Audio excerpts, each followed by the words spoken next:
let's start off with the potential changes to the 2021 MacBooks. I mean, the thing that really stands out to me. So there's a report from Bloomberg's Mark Gurman, who is very reputable and has given lots of information in the past that's been very accurate. And yeah, it looks like the new MacBook Pros may be seeing the return of the SD card slot, which has been gone since 2016. Personally speaking, that's something that as a content creator and as somebody who does use a MacBook Pro pretty much on a daily basis, that's something I'm super excited about. What about you, E? As a non-Mac user, I would say finally, because the name Pro and not having Pro features is always, you know. So I mean, there's obviously other changes as well, but the SD card slot. So it seems because a lot of other manufacturers have also got rid of an SD card slot, and it kind of seems like everybody was in this sort of mindset that a few years down the line, people are not going to be using SD cards as much or whatever. But every new camera that's coming out, every new pro camera, I mean, just had the Sony A7S III in right now. Mhm. That obviously has an SD. It's got two SD card slots, right? So my argument has always been, for the foreseeable future, 3 4 years, because if anybody's buying a new camera right now, if that is the Sony A7S III or maybe one of the Canon ones, you will have an SD card, and that is just so much more convenient as a pro creator. And I'm speaking practically on behalf of most content creators that we know and work with on a daily basis. It is just so much easier just to pop your SD card out and put it in without having to worry about this whole dongle lifestyle. So I, for one, if this does happen to be true, I would be so glad. Oh, absolutely. I mean, I know you just got your A7S III. I've had mine for a while. And what we usually do is, Daniel likes to connect it via USB-C and do a data dump. It takes a while with USB-C because the transfer speeds don't always match. Your laptop, like the MacBook Pro, can handle really fast speeds. Doesn't mean that the camera can handle those speeds as well or deliver those speeds as well. Meanwhile, when you take the SD card and you just pop it in, you can just drop all the Convenience. files you want to. Yeah. So the ease of use, I think, is something that I think Apple has learned. And I can't remember who posted it. I think it was Dave TG that said this is basically a Control Alt Delete or reset on the MacBook Pro because we've heard many things about it, but the SD card part I think is really important if you're going to go for that Pro market. So I mean, the other thing is potentially the end of the touch bar. Now, okay, he's there putting his hands up. Now, okay, so I'm not somebody who's like massively against the touch bar. Like, to be honest, I don't use it too often, right? But I do sometimes like little shortcuts that come up. So, for instance, if you're on a call right now, I'll see the quick shortcut buttons and stuff. But it just seems like the uptake of the touch bar has not been that high universally.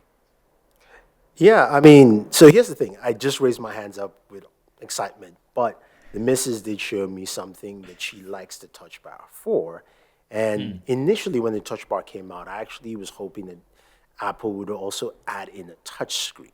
I thought the touch screen and the touch bar, kind of like how, Asus has, you've covered the dual screen laptop. Oh yeah. She always talks about the fact that, if she's writing a document and she needs to spell check, it pops up right there and she just taps it and it goes straight to the document. Things like that, which is really cool and really, really nifty, right? So I see the touch bar being something that I think is still useful because you can do multiple layers of functions right underneath. Yeah. You don't have to press Control F. You can just kind of either swipe through or slide through different functions quite easily. But I honestly want a touchscreen for macOS, but I don't think that's something they'll do. So in a sense, I think that some Mac users, especially people who've gotten used to the touch bar, might feel like this is a bit of a regression, just because when you've just used it for other things and other than function keys like emojis, spell checking, or what have you. There are many Yeah. things people use it for, so it might. So, I mean, there's a couple of things here that I want to touch on. The first being Apple really taking a different approach to what they've done traditionally, right?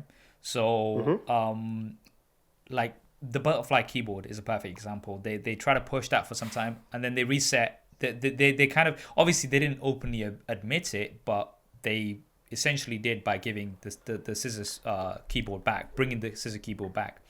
And I was glad because, again, I wasn't somebody that was massively against the butterfly keyboard, but the scissor keyboard is so much better. But it kind of seems like Apple is taking a different approach now, where they are now listening to feedback from users and bringing Paying that. attention.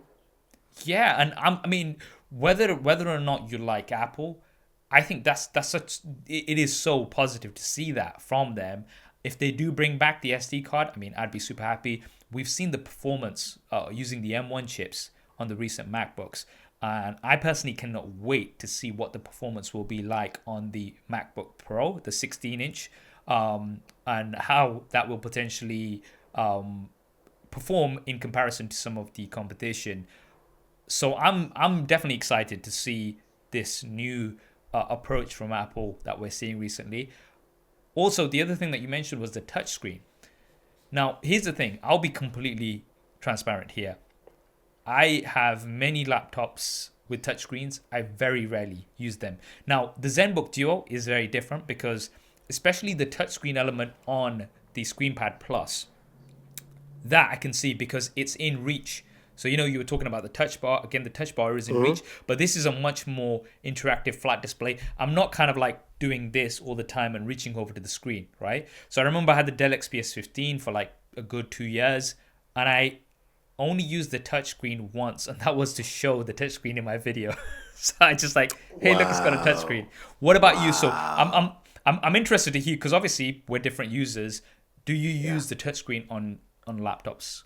I use it about maybe 30% of the time whenever I use a laptop. So, frequent enough. So right now I'm using the Dell XPS 13, which I've covered on my channel, and I use the I use it now. So I've got, we're recording the podcast and we're talking, and I use it to just quickly tap to check Audacity, which is the tool we use to record. I think for me it's easier because just moving. I hate touchpads. I don't care whatever company, doesn't matter. Touchpads to me are just not that great in my mind. Okay. So I prefer using the mouse. If I had a mouse, it would be much faster, but I can easily just tap and move, tap and glide. Whenever I'm surfing the web on this device, and I think I'll preface it this way. If it's a 13-inch laptop, I use the touchscreen more than anything larger, like a 15 or 17.